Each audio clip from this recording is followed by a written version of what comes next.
Hello guys, welcome to Vince Channel. Nasa ka na naman nabot na, may dalawang burger. Kain muna ako. Nyam nyam nyam nyam nyam nyam nyam nyam nyam nyam nyam. Hoy taba, kumakain ka na naman dyan. Mag-diet ka naman, wala ka na ibang ginawa. Sagutan mo to na sa board.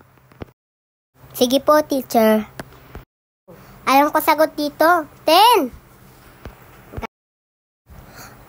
Okay, isusulat ko na yung 10.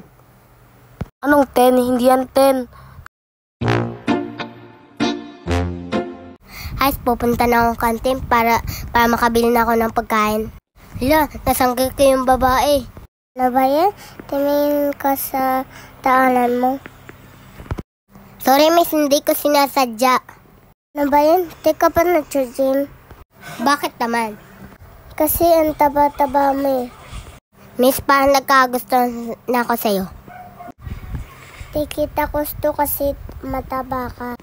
Pag pumayat talaga ako. Uy, maaga pala ako gigising kasi may pupuntahan ako. Bababa na ako para makapag-ayos ako. Aalis ako, pupuntahan na ako ng gym. Sasakay na ako ng kotse ko.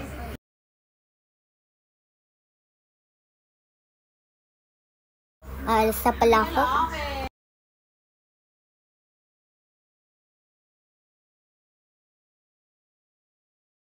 Uy, muntik babanggain yun ah.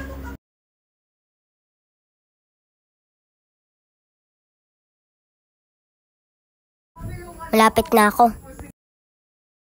Nandito na ako. Ipaparada ka muna to. Papasok na ako sa room para makapag-gym na ako.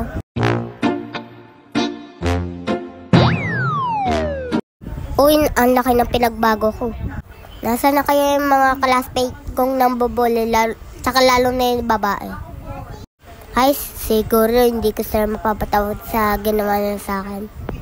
Buti na lang sinubukan ko tong gym na to. Pupunta na ako sa school ko para makita nila ako. Lalo na yung babae na nakita ko sa hamdan. Sarap para sa ginawa kapag macho ko. Pupunta na ako sa school ko. Makikita nyo din ang pinagbago ko. Magkukutin na ako para makapunta na ako din. Pupunta na ako sa room para makita ng teacher ko ang pinagbago ko.